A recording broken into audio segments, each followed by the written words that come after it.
everybody, it's Emily at ARC Schooling, and welcome back to another episode of Homeschool Tidbits.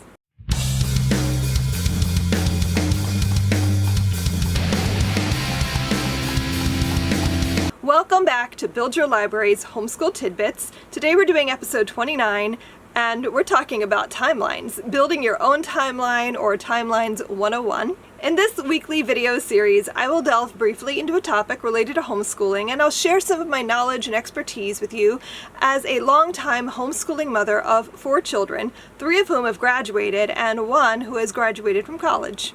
Timelines are essential in showing your children the grand scope of history. They help them to see connections and give them a way to visualize when events overlap that they may not have realized just by reading about those things separately in a book. It's one thing to know that something happened in a particular year, and memorizing dates can be helpful for taking a test, but if you want your children to have a deeper understanding of history, then you really want to show them where events are going to fall on a timeline. For instance, did you know that both Anne Frank and Martin Luther King Jr. were born in 1929? We think of them as living in distinctly different time periods, but they would have been contemporaries had Anne survived past childhood. Timelines can bring these kind of connections to your children's attention. In today's video, I'm going to talk about basics regarding timelines and give you some examples of what we've done. But if you read the accompanying blog post that comes with this tidbit, and I'll share the link for that down below in the description, then you'll be able to see some other examples as well. So how do you create a timeline? Timelines can come in many different sizes and shapes. You could have like giant wall timelines if you have the space for that, or you can have them small and compact in a notebook. When we first started out, I went with the easiest route for us. I bought the largest size TriFold board that they make, and I got that at our local Staples for like $5. And I pulled out a yardstick and I divided the workspace into sections and drew lines and labeled the dates, and it was very easy to set up. When we'd get to an event, we'd color in the timeline figure, cut it out, use a glue stick to adhere it to the board, and that was it.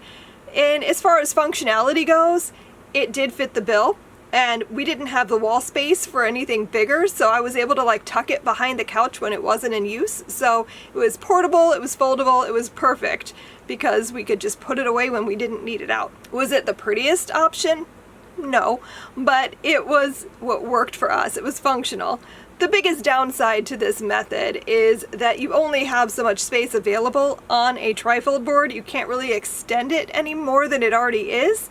So it does start to look a little bit cluttery once you get really deep into adding more and more figures throughout your history study. Eventually, my kids outgrew that style and we switched over to a 3-ring binder, and I developed our Book of Centuries, which we do have for sale at Build Your Library's website.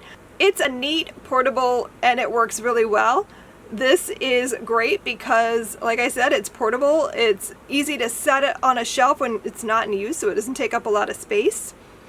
And because it's in a 3-ring binder, I mean, you do have the option to comb bind it or bind it however you like, but if you do it as a 3-ring binder and print out as you go, then you can add more pages in. So if you fill up, let's say you're studying World War II, 1940 to 1945 has a lot of timeline figure options for a variety of reasons and things, so that can easily fill up quick. So you could always add a second 2-page spread for that time period if you needed to. So this is a great option if you want a notebook timeline that's already created for you. But if you want to create your own, that is also a great option. You just want to make sure you're differentiating the time periods in some way. It just makes it easier to find what you're looking for and prevent you from getting mixed up. Like 1450 BCE is a very different time period than 1450 CE. So color coding makes it much easier to not accidentally put timeline figures where they don't belong. I usually classify main categories, so ancients, Middle Ages, Renaissance, early modern, modern. You could also do prehistory if you're doing that. Just color coding the categories just makes it easier to organize. It doesn't really matter what colors you use, as long as they're just different from each other. And once you have those categories organized, you can start putting in your dates.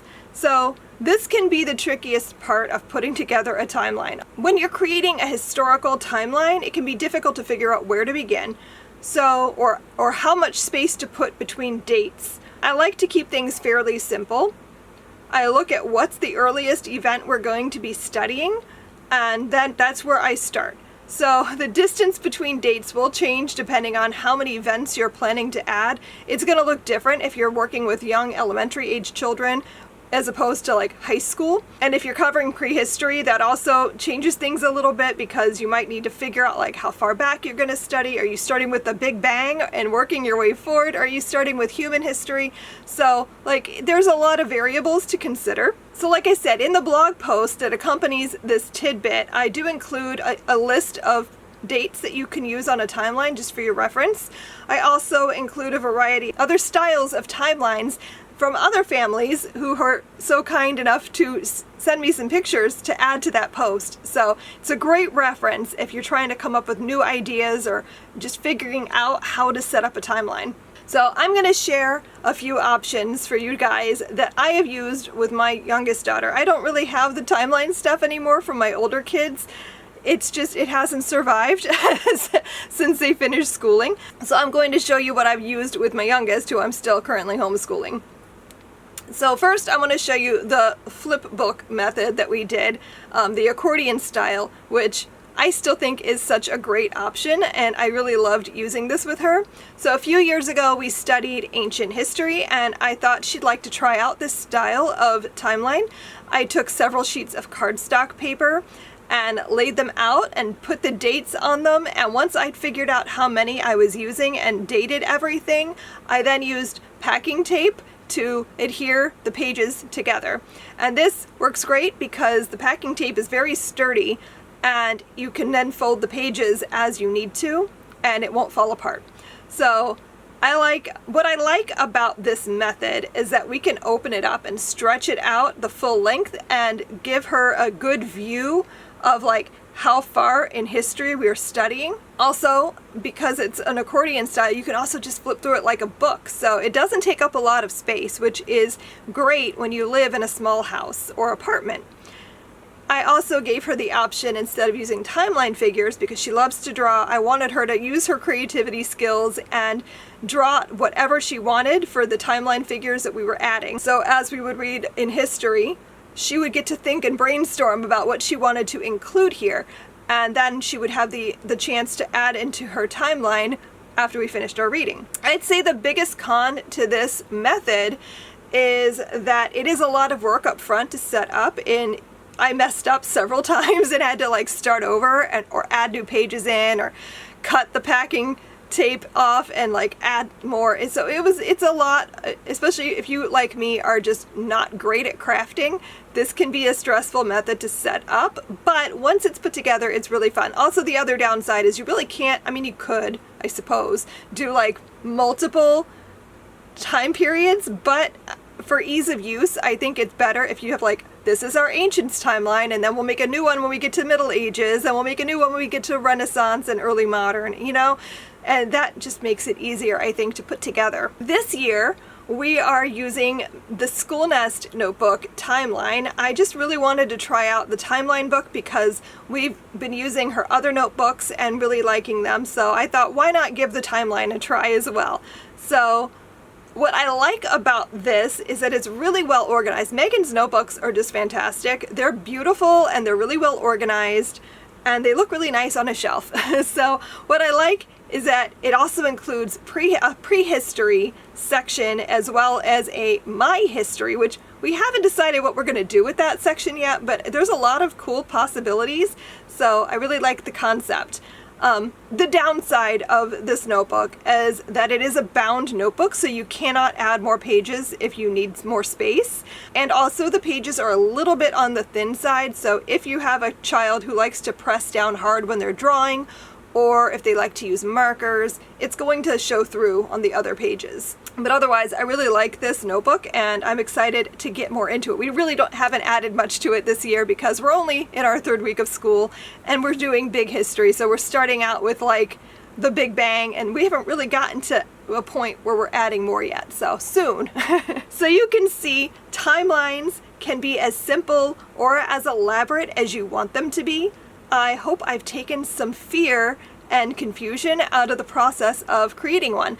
Let me know down below in the comments how you set up your timeline. Obviously you can't add pictures in on YouTube comments, I don't think. Maybe you can, but I've never tried that. But if you want to go to the blog post and leave a picture in the comments there of your timeline and how you've set it up, I would love to see it. I'm always excited to see new ways to put together a homeschool timeline. If you found this video helpful, I hope you'll check out Build Your Library curriculum.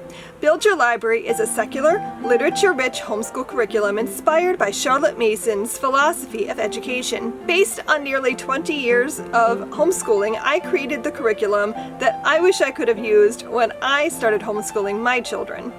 I've spent thousands of hours cultivating the best literature to enhance your children's education. Our lesson plans make homeschooling simple. Just open your lesson plans, gather your books, and go. Our easy-to-use lesson plans include everything you need to homeschool. Just add math. Choose from our full year K through 12 levels, as well as our fun topical unit studies and our individual lit bites. With Build Your Library, you will cultivate a home library filled with captivating literature, and you'll raise children who become lifelong learners. So snuggle up with our lesson plans and a good book or 3 and have your best homeschool year ever. I hope you found today's tidbit helpful. Come back next week for more homeschooling inspiration. Until then, happy reading. Bye.